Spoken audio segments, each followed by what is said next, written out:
Olá, amigos e amigas, muito obrigado por acessar o canal Ramilf Ensina. Jesus Cristo, ele batizou pessoas? Jesus Cristo conhecia aquela mulher samaritana? Qual a diferença do poço e da fonte de Jacó? Jesus Cristo sentiu-se cansado e com sede? Temos que tipo de água para dar ao Senhor? Jesus Cristo surpreendeu a mulher samaritana ao falar com ela? O que é água viva? A quantos passos estamos da vida eterna para beber da água da vida? Quais são os 4 títulos que a mulher samaritana chamou o Senhor? Deus é Espírito? Qual a verdadeira forma de adorar a Deus? Como obter o seu próprio testemunho? O que seria largar o nosso cântaro espiritual? Como prestar testemunho de Cristo? Como podemos saber por nós mesmos? Veja isso e muito mais.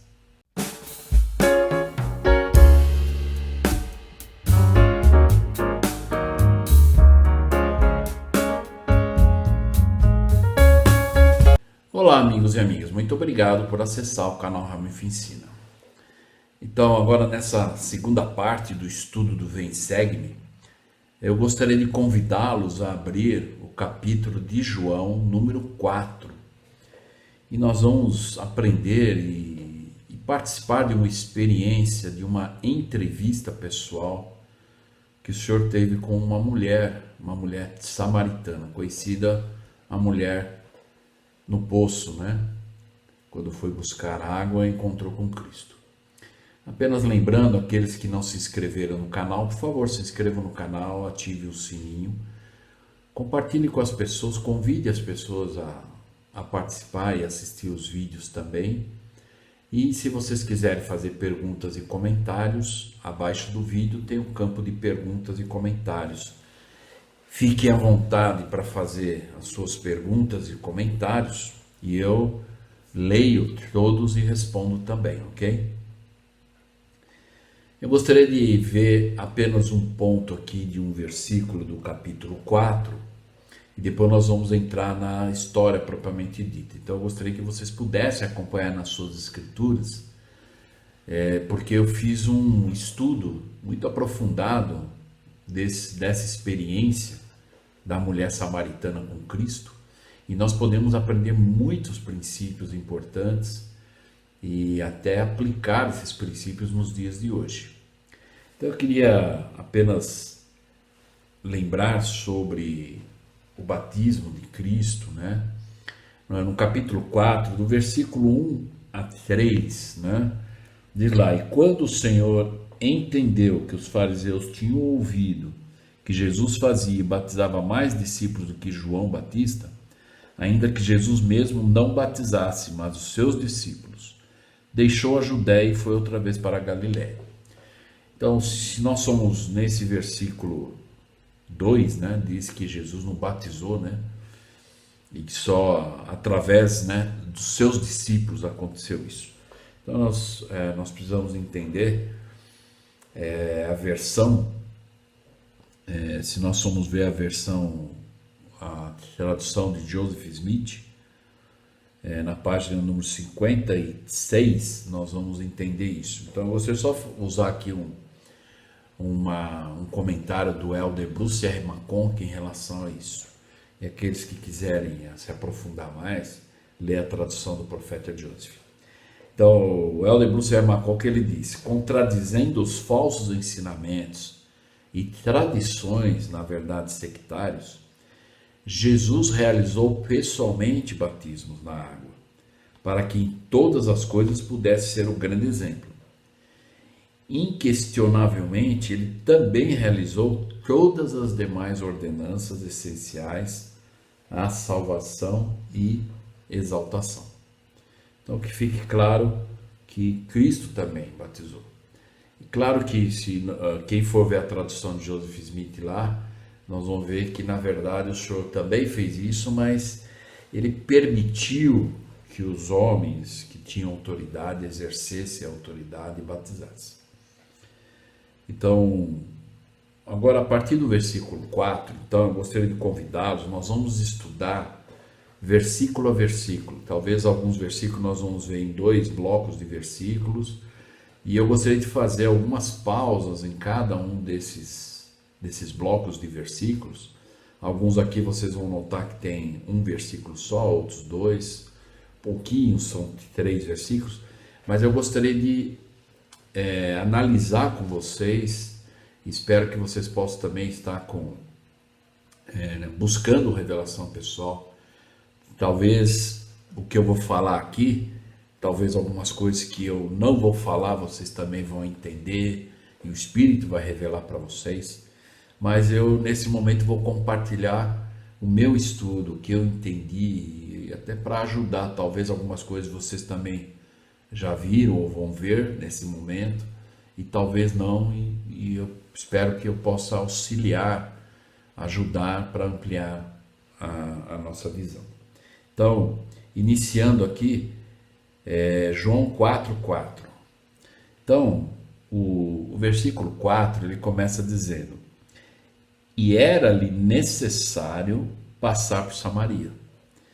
É interessante, quem pegar o mapa daquela época, nós vamos ver que os judeus, inclusive, eles poderiam passar por essa cidade chamada Sicar, né, onde Cristo passou, que era onde ficava, na verdade, o povo samaritano, mas os judeus, eles tinham um ódio por esse povo tão grande que para eles irem para Galiléia, o caminho mais curto era eles passarem por essa cidade de Sicar. Mas eles tinham tanto ódio desse povo que eles aumentavam o caminho deles. Então, ao invés de eles irem numa linha reta, eles entravam por uma cidade, por um outro local chamado Pérea, e davam uma volta maior para poder ir para Galiléia, para não ter que passar por Sicar, onde era a maioria do povo samaritano, de tanta raiva que eles tinham, né? Mas é interessante o versículo que diz que para Jesus Cristo era-lhe necessário passar por Samaria, por esse lugar. E qual é o princípio aqui, talvez, que nós podemos aprender? Que o Senhor não perdia as oportunidades, né? Às vezes algumas áreas são mais, na verdade, frutíferas, outras não. Então isso até para os missionários, né, que às vezes tem uma área a cobrir, ensinar, de lembrar, a não ser que seja uma área reservada e que, na verdade, o presidente da missão às vezes orientou para que não acontecesse nada lá, mas se isso é exceção das exceções, e normalmente as áreas, né, os missionários têm uma área onde eles podem ensinar, que é a área que foi designada por aquele momento, o tempo que ele se encontra lá. E Cristo, então, diz aqui que era necessário. Então ele ia encontrar, e ele sabia que havia pelo menos alguém que precisava dele e do ensino dele, e essa mulher que nós conhecemos como a mulher samaritana foi beneficiada por esse momento, né? E aí então no versículo 5 e 6 diz o seguinte: foi, pois, a uma cidade de Samaria chamada Sicar, junto à herdade que Jacó dera a seu filho José. E estava ali a fonte de Jacó. Jesus, pois, cansado do caminho, assentou-se assim junto da fonte. Era isto quase a hora sexta. Então, nesses 2 versículos, 5 e 6, algumas coisas interessantes aqui para nós podermos aprender. Primeiro nós vamos ver aqui, nós vamos aprender um pouco mais adiante, o apóstolo João, ele registra aqui como a fonte de Jacó. E nós vamos ver na conversa e no meio da entrevista que a mulher samaritana tem com Cristo, ela chama de poço e não de fonte. E nós vamos ver qual é a diferença disso, né, no sentido literal e também espiritual, principalmente, né? E aí então no versículo 6 diz: e ali estava a fonte de Jacó. E que Cristo estava cansado. Quer dizer, aqui mostra mais uma vez, João registrando, de que Cristo também, como um mortal, ele também sentia fome, sede, cansaço, né? E aqui diz que era perto da hora sexta. Então esse era um cálculo que tinha na época. Então essa hora sexta era perto do meio-dia.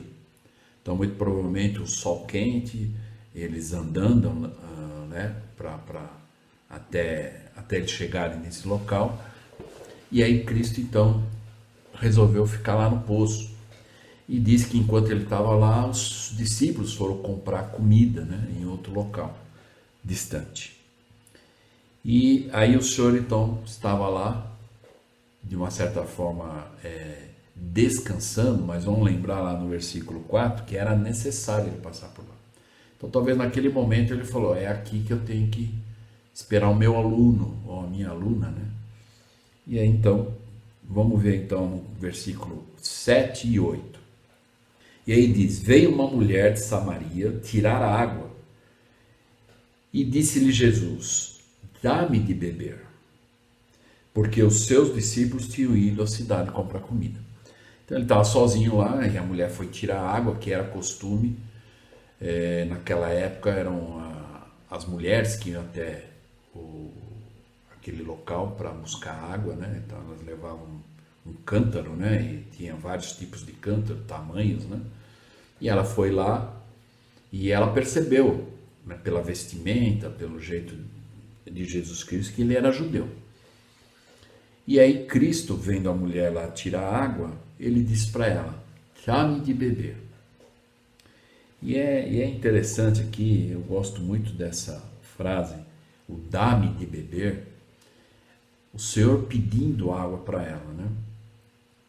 Então, assim, é claro que longe de pensar que nós vamos ensinar Jesus Cristo, né? Mas eu digo, se Cristo pedisse para mim, né, dá-me de beber, o que eu teria para oferecer? Se fosse no lado espiritual, o que eu teria para oferecer para Ele? Um pouco de água, ou pouco, de uma certa forma, o Senhor estaria, né, perguntando o que é que você sabe, ou até onde você sabe, e eu vou ver o que eu posso completar aí, né? Te ajudar. E aí quando ele disse para a mulher, dá-me de beber, também tem eu lembrei do fato de quando Cristo foi crucificado, e vamos lembrar que ele estava com os braços estendidos, né, e os pés presos, né, pelos cravos, e as mãos também, e o pulso, né? E normalmente tem uma substância no nosso corpo chamado ácido lático que provoca cãibra, né? Então imagine Cristo por muito tempo naquela posição, o corpo aquece, e aí então esse ácido lático provoca cãibras, né? E normalmente quando tem cãibra a gente muda de lado, né? E Cristo não tinha como fazer aquilo. Então imagine o sofrimento, já naquela posição, o corpo aquecendo, e num dado momento ele pediu para aqueles homens, né, um pouco de água. E para quem conhece a história, nós vamos ver isso um pouco mais adiante, e os homens deram para ele vinagre. Então, de repente, o Senhor pediu para a mulher que dá-me de beber, né? Alguns vão dar água e alguns vão dar vinagre. Agora nós podemos pensar, eu sou o que vou dar água ou eu sou o que eu vou dar vinagre? Apenas para nós pensarmos espiritualmente aqui. Talvez tenha várias aplicações aqui, eu não gostaria nesse momento de conjecturar isso, mas apenas lançar e permitir que cada um de nós possamos pensar a respeito.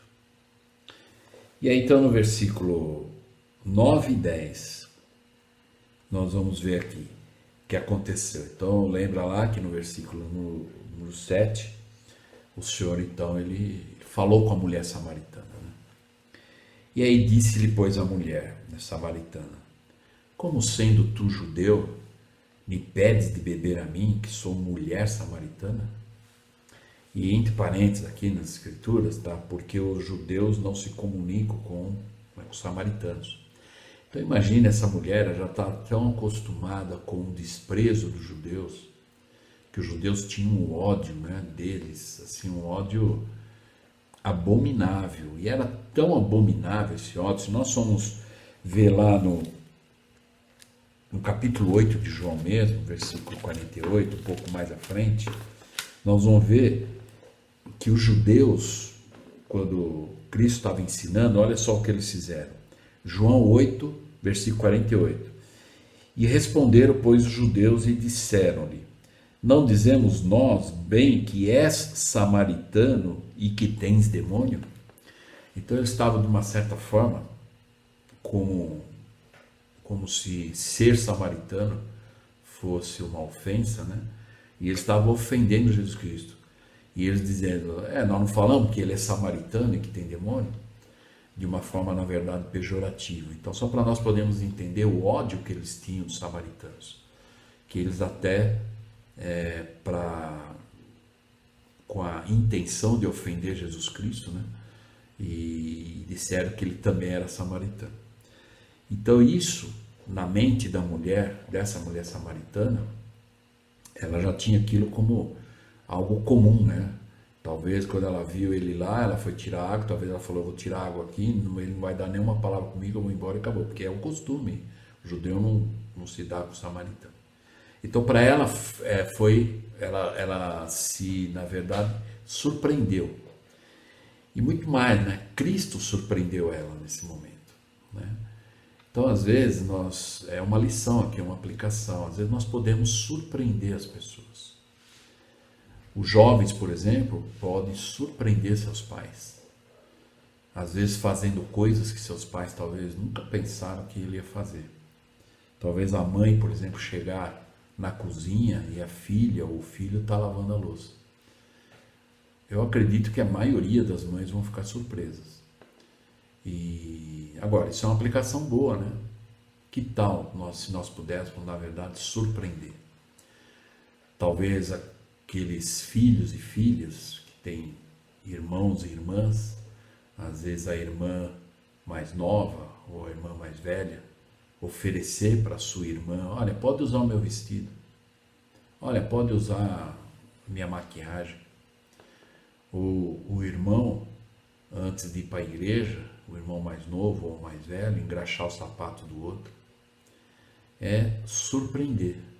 É um princípio interessante. E aqui, Cristo surpreendeu a mulher. Eu fico imaginando naquele momento, toda aquela tradição, costume que aquela mulher tinha na mente dela, de que, na verdade, os judeus odiavam os samaritanos. Cristo, talvez, com certeza, começou a criar na mente, no coração dela, dizendo, bom, nem todos os judeus são ruins, né? E há um bom exemplo aqui, né? E às vezes nós podemos ser esse bom exemplo. Talvez muitas pessoas julgam uma pessoa e acabam generalizando, né? Às vezes tem pessoas que têm o costume, por alguma experiência negativa que teve com alguém, às vezes até um líder da igreja, e às vezes acaba generalizando isso para todos. Então que nós possamos ser aquele de surpreender. Talvez o marido surpreender a esposa de às vezes fazer algo que a esposa nunca esperava, ou vice-versa, e ajudando, né? E que isso seja uma coisa boa para nutrir ainda mais a união, né? Nessa família. Então, jovens que estão me ouvindo, surpreendam os seus pais, surpreendam seus irmãos, né? Surpreendam. Façam aquilo que talvez nunca alguém pensou que você faria, que é uma coisa boa, mas as pessoas, ninguém mandou, você foi lá e fez, você surpreendeu, né? E Cristo foi o exemplo disso para nós. No versículo 10, então, como a mulher disse para ele, olha, você, né, sendo judeu, como você está falando comigo? Eu sou mulher, né? Você sabe que eu sou samaritano? E claro que Cristo sabia, né? E do costume lá da época. E Jesus respondeu para ela e disse assim, se tu conhecesses o dom de Deus e quem é o que te diz, dá-me de beber, tu lhe pedirias e ele te daria água viva. Esse versículo aqui é algo assim, é um exemplo dos exemplos, né? E teve que partir do mestre do mestre, o mestre dos mestres. E nós podemos aplicar isso? Nós podemos. Aqui ele disse, olha, se você me conhecesse bem, o dom de Deus, aquilo que eu procuro realmente fazer, aquela regra de ouro que Jesus Cristo ensinou, né? Que tudo que nós gostaríamos que os outros fizessem a nós, que nós fizéssemos às outras pessoas. E Cristo então disse, ó, se você realmente me conhecesse e soubesse quem é que está pedindo para você, dá-me de beber, você ia pedir para mim, né? Tu lhe pedirias e ele te daria água viva. E aí ela ia ver que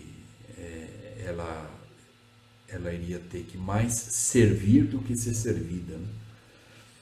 Então, nessa experiência, né, nós podemos aprender isso também, além de surpreender as pessoas com ações que as pessoas talvez nunca imaginariam que aconteceria, e oferecer também, dizer para a pessoa, eu sou diferente, eu não sou talvez igual a muitas pessoas que você conhece, mas eu sou diferente.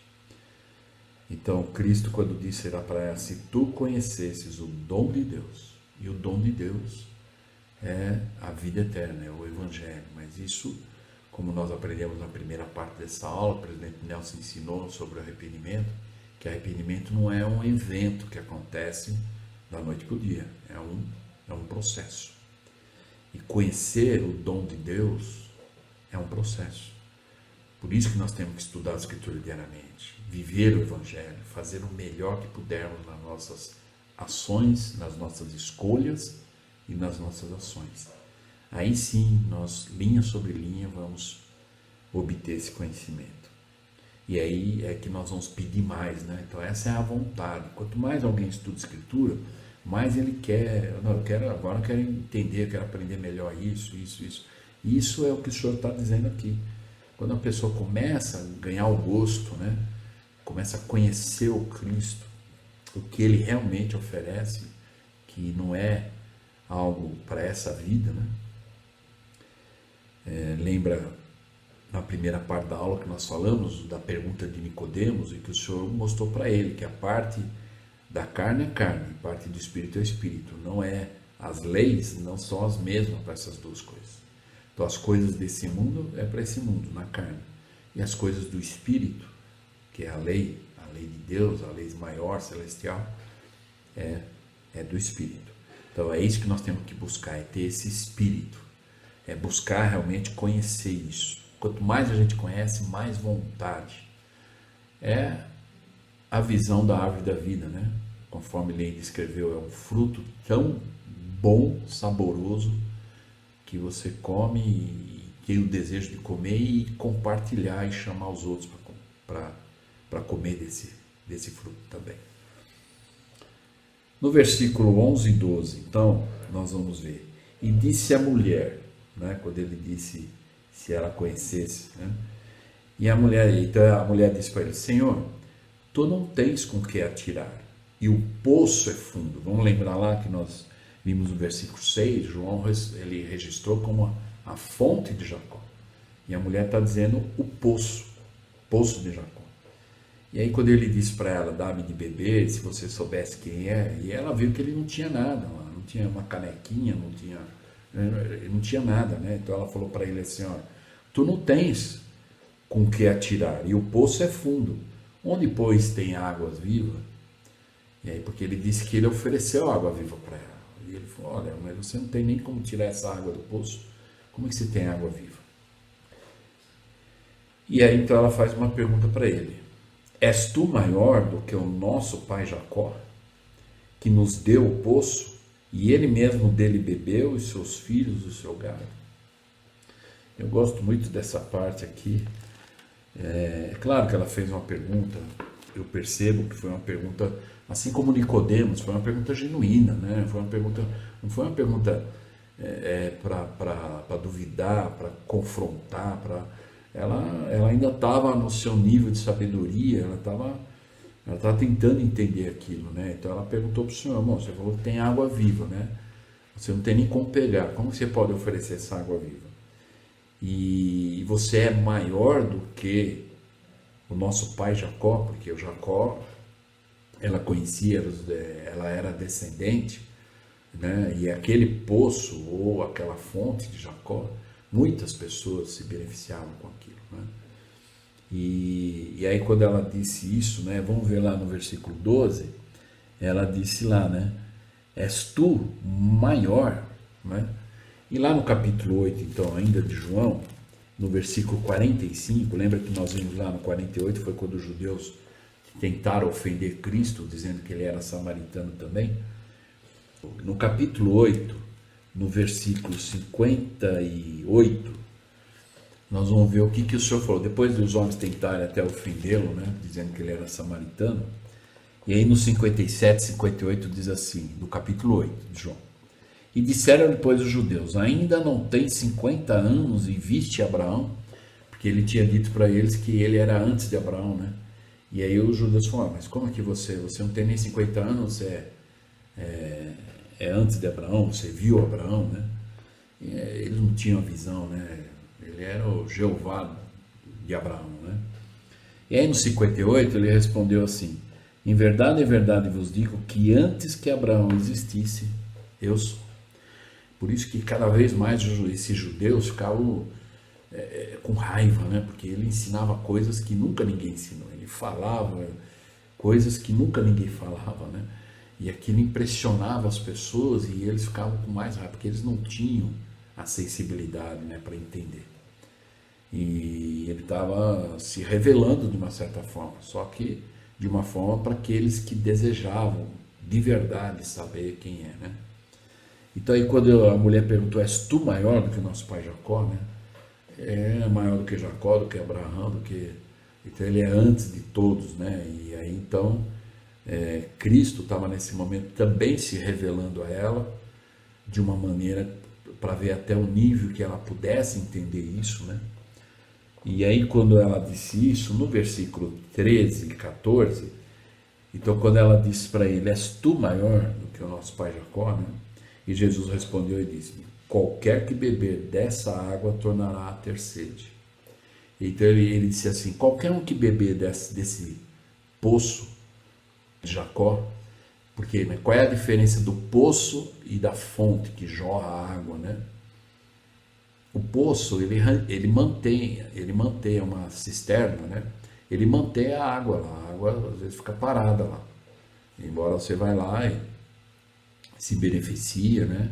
Mas ela não é uma água que jorra, né? Que se mexe, que se move, né? Ela é uma água parada. Então ele disse assim: ó, qualquer que beber dessa água do poço vai tornar a ter sede.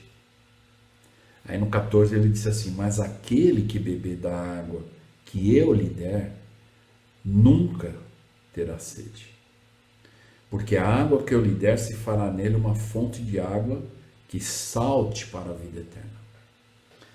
Então, se nós formos ver aqui, nessa entrevista com a mulher samaritana, o Senhor estava elevando ela, o entendimento dela, né? Então ele disse assim: olha, se você continuar a beber dessa água, que também é necessário, né? Que é a parte física, e o próprio Cristo parou lá para tomar água, né? Então ele disse: mas só essa água aqui do poço, você sempre vai ter que tomar ela. Mas a água que eu ofereço, ninguém vai ter sede mais. Então, essa água é o conhecimento de Deus. E aos poucos a gente consegue isso. Então, por isso que quando o Senhor oferece a água viva, é a água da fonte que jorra, né? E não para, você vai lá, bebe e ela continua lá. E assim é o Evangelho, e assim é o estudo das Escrituras. Conhecer a vontade de Deus, a doutrina de Deus, né? E nós sabemos que quando morrermos e atravessarmos o véu, vamos continuar a aprender. Então, mas aquele que beber da água, dessa água que Cristo oferece, nunca vai ter sede.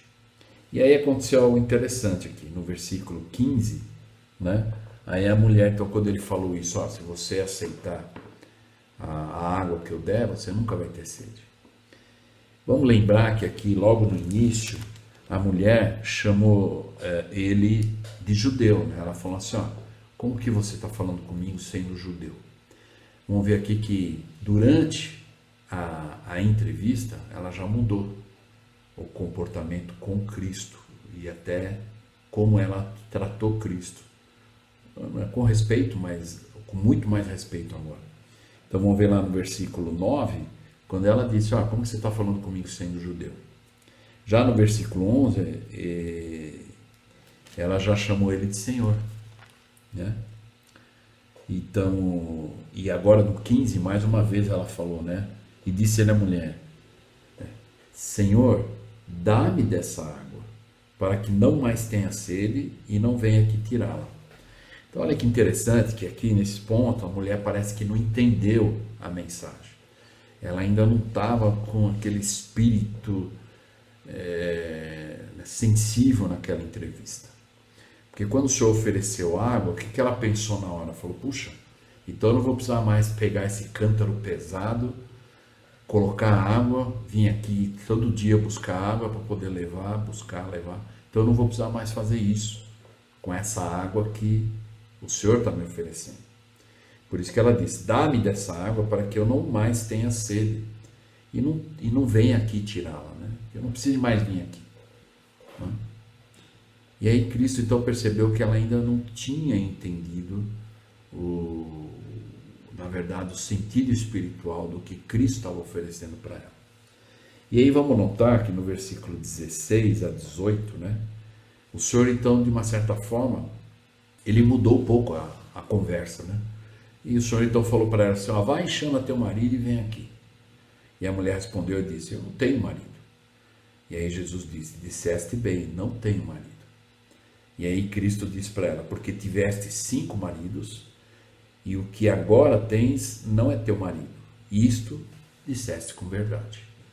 Cristo conhecia a mulher, né? E ela começou a perceber que ele começou a falar coisas que ela falou, ele me conhece, né? Mas olha só que interessante, eu gosto muito a parte do versículo 17, para nós, membros da igreja, que nós entendemos o processo da família, da autoridade, do casamento, do selamento no templo, né? Então vamos pensar, de uma certa forma, o Cristo estava ensinando, mas o padrão mais elevado, né? Que é as ordenanças do templo. Vamos pensar aqui no 17. E a mulher respondeu e disse, não tenho marido. Então disse Jesus, disseste bem, não tenho marido. A gente podia completar aqui, realmente ela não tinha, como ele disse, você teve, na verdade, 5 maridos e o que está com você não é teu marido. Mas nós podemos completar talvez no finalzinho do 17, quando ele disse, não tenho marido selado a mim.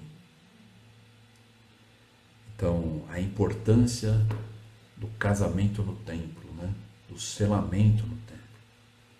Porque senão, as pessoas que não se selarem no templo, embora como a própria igreja ensina, nós temos que estar casado pela lei dos homens e pela lei de Deus. A lei dos homens é que você tem que ir no cartório, ter a certidão do casamento. Legal e legitimamente casado. Legalmente pela lei dos homens. E legalmente pela lei de Deus é ser selado. Você tem que ir no templo ser selado.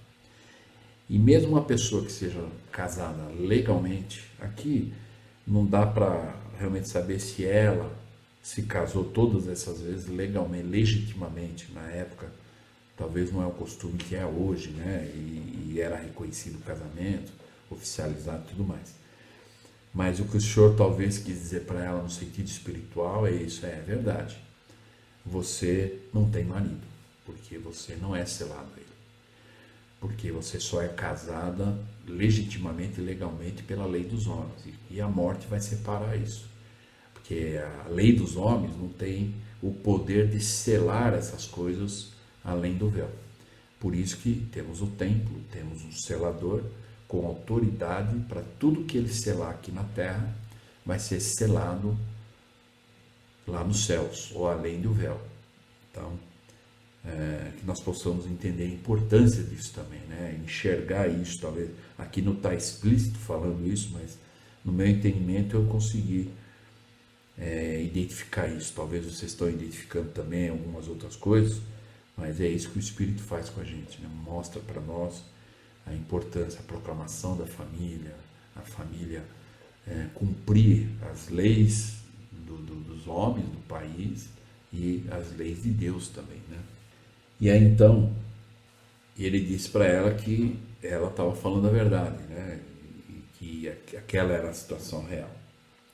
Aí então, no 19:20, e aí a mulher então disse para ele: Senhor, vejo que és profeta. Então vê lá, ela começou a falar para ele que ele era judeu, né? Eu sou mulher samaritana, como você sendo judeu está falando comigo? Depois ela já chamou ele de Senhor. Agora ela já mudou. Ela está dizendo, disse-lhe a mulher: Senhor, vejo que és profeta. E aí ela então começa a perceber alguém que poderia responder perguntas que talvez estavam na alma dela, e ela queria saber. Ela aproveitou o momento e ela disse lá: nossos pais adoraram neste monte, e vós dizeis que é em Jerusalém o lugar onde se deve adorar. Porque os judeus diziam, né, que samaritano eles odiavam, né, e que o local apropriado era lá em Jerusalém, né? Então vamos lembrar, eu me lembro quando eu entrei na igreja em 1969, eu lembro de algumas coisas que a gente ouvia, né, que parece que tinha pessoas que às vezes se criava, que não é verdade, a gente sabe, agora a gente tem essa certeza, mas na época, né, ainda de uma certa forma a igreja praticamente nova, né, no Brasil e tudo mais. Então a gente ouvia falar muito, né, que as coisas que eram tudo lá em Salt Lake. Salt Lake é que é a Jerusalém, né? E que as coisas precisavam ser feitas tudo lá, fora de lá não era bom, né? Por isso que nas revelações modernas nós aprendemos, né, onde houver uma estaca, lá é Sião, lá é o lugar, na verdade, seguro, né, que nós devemos ficar. Por isso que os profetas têm aconselhado, né, e nós podemos ficar no nosso próprio país, servir no nosso próprio país, na nossa língua, né, e porque as mesmas bênçãos que tem lá em Salt Lake tem para o mundo todo, independente do idioma, né, e do local. O que conta é a obediência, é as pessoas realmente aceitarem Cristo verdadeiramente, honestamente, independente de onde esteja, né? As bênçãos vão ser alcançadas, né, por todas as pessoas, independente de onde esteja. Então aqui a mulher talvez fez uma pergunta para ele: olha, eu aprendi, ele diz, nossos pais adoraram nesse monte, então isso eu aprendi com meus pais, ela está dizendo, é uma tradição da noite, uma tradição boa, né, de orar, oração familiar, ir na igreja e tal. Mas vocês, ela quer dizer vocês no sentido de judeus, né? Vocês dizem que é em Jerusalém o lugar onde deve se adorar. E esse lugar talvez não é bom, ela quer dizer assim. Então, como é que é isso? E aí Jesus Cristo, no versículo 21 e 22, ele respondeu para a mulher, e ele disse assim: e disse-lhe Jesus: mulher, crê-me que a hora vem, quando nem neste monte, nem em Jerusalém adorareis o Pai. Aí ele então agora está ensinando, passando a régua espiritual, né, nesse assunto. Ele está dizendo: vós adorais o que não sabeis, nós adoramos o que sabemos, porque a salvação vem dos judeus. Não que sejam melhores, mas é a origem, né? E a gente sabe disso. Agora, o que o Senhor quis dizer com isso? Vós adorais o que não sabeis e nós adoramos o que sabemos. Então, porque nós realmente sabemos onde há uma estaca, onde há chaves e autoridade, é o lugar seguro. E independente, não existe um lugar que seja, esse é o único lugar que nós temos que estar. É onde estiver as chaves de Deus, os homens com autoridade, estacas estabelecidas, alas e ramos estabelecidos, é o lugar seguro. E as bênçãos de Deus vai alcançar a todos. Então ele disse, né, vai haver um momento, e que hoje nós vivemos isso, naquela época era uma tradição muito, muito dura, né, nesse sentido. Mas vai chegar um momento, ele falou, que nem aqui e nem em Jerusalém, mas vai ser universal, é no mundo todo, vale para o mundo todo, e é o que está acontecendo hoje, nós sabemos, né? Aí no versículo 23 e 24, aí ele ainda falando dessas coisas, porém a hora vem, agora é, em que os verdadeiros adoradores adorarão o Pai em espírito e em verdade, porque o Pai procura tais que assim o adoram. Então olha só, ele está falando assim, ó, então não importa o local, o país, o local, a cidade, o lugar mais longínquo que uma pessoa possa habitar. Então ele falou, não importa, porque ele diz aqui que Deus procura, o Pai, ele procura, tá dizendo, ele procura tais que assim adorem. Então se é uma pessoa que adora de uma maneira correta, um Deus verdadeiro, vivo, que fala, que ouve, que cheira e que come, então o Pai procura essas pessoas aonde elas estão. Então não existe, você tem que ir para tal lugar, porque lá é o local. E aí no 24, e é algo que nós precisamos entender, e talvez muitas pessoas usam esse versículo até para dizer ou para afirmar de que Deus é Espírito. E nós sabemos que na doutrina da Igreja de Jesus Cristo dos Milênios nós acreditamos em Deus com o Pai e o Filho, com um corpo de carne e ossos, embora glorificado. E aqui ele diz, Deus é Espírito, importa que os que o adorem em espírito e em verdade. Aí nós temos o benefício e a bênção, né, de termos revelações modernas. E na tradução do profeta José Smith, se nós pegarmos lá na Bíblia, nós vamos ver lá no rodapé do versículo 24, ele diz lá que o nosso entendimento tem que ser esse. Embora ele diz aqui Deus é Espírito, mas o correto é esse.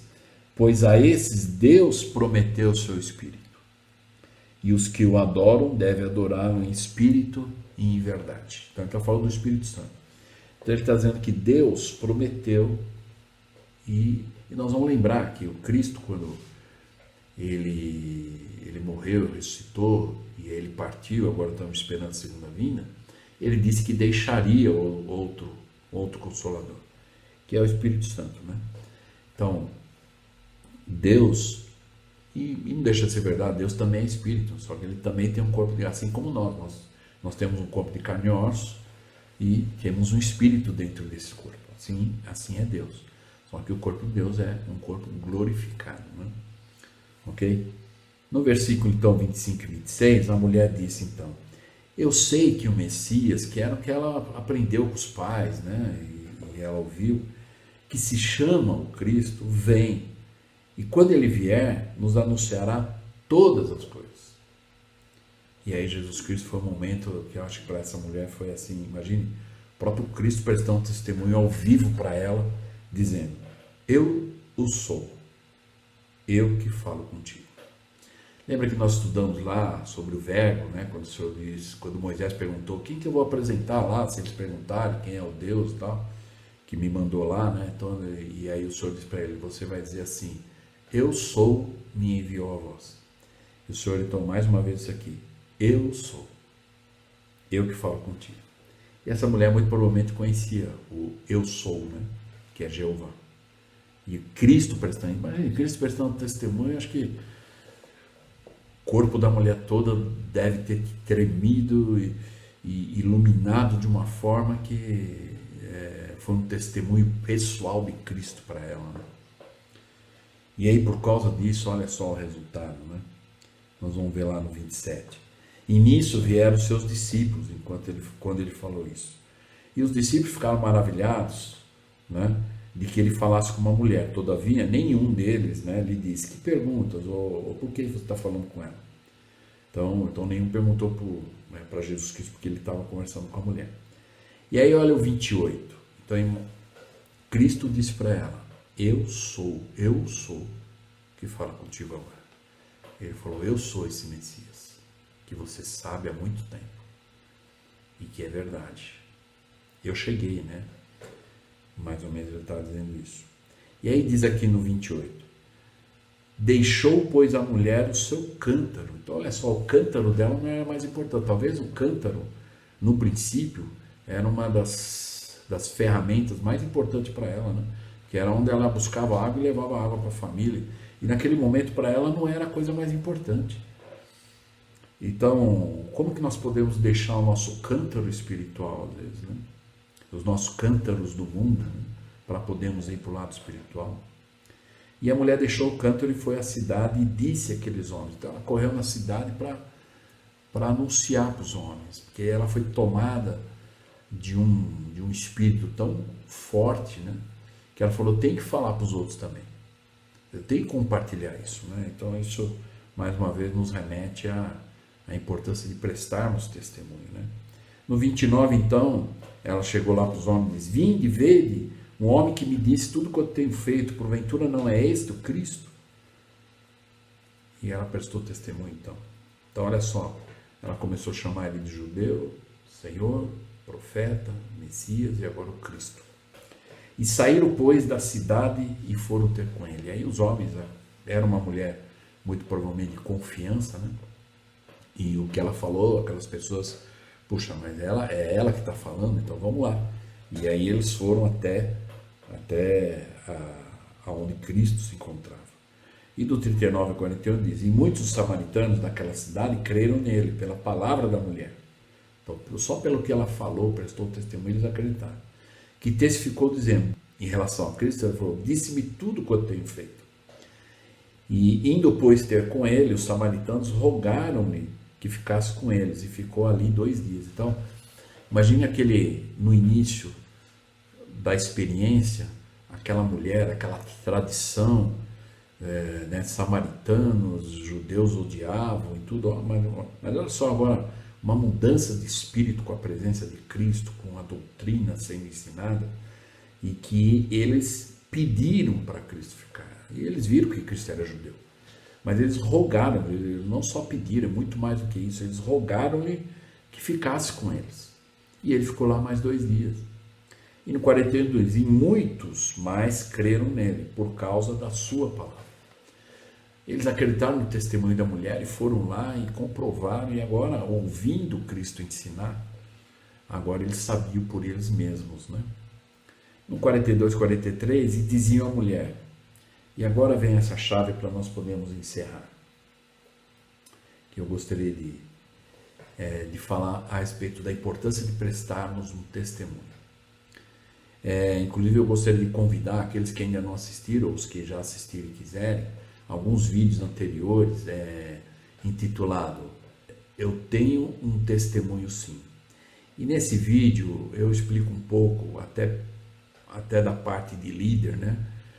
Que em nossas reuniões sacramentais do primeiro domingo do mês, que normalmente é o domingo que os membros têm a oportunidade de prestar testemunho, ainda muitos não sabem prestar testemunho.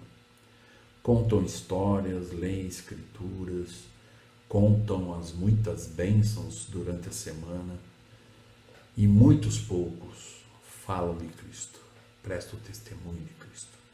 Como essa mulher fez, ela foi lá e falou de Cristo. E as pessoas, eu quero ir lá ouvir. E elas foram e começaram a saber por si mesmas. Então assista esse vídeo e vocês vão entender em detalhes o que eu estou tentando dizer aqui agora. E no 42, e diziam à mulher, e aí eles falaram para ela, porque ela prestou testemunho, eles acreditaram, foram lá, só que agora eles recebendo o ensinamento direto de Cristo, buscando por si mesmos, eles disseram para ela, já não é pelo que disseste que nós cremos, porque nós mesmos o ouvimos e sabemos que este é verdadeiramente o Cristo, o Salvador do mundo. Talvez em outras palavras eles estavam dizendo para ela, olha, muito obrigado por ter ido lá, prestar o testemunho, né? Por ter ensinado a doutrina e tudo mais, né? Mas agora eu já sei por mim mesmo. Muito obrigado por você dizer para mim, ler a Escritura todo dia, muito obrigado. Mas agora eu estou lendo a Escritura todo dia, agora eu sei por mim mesmo. Muito obrigado por você ter dito para mim, olha, seja perseverante, não falte na igreja.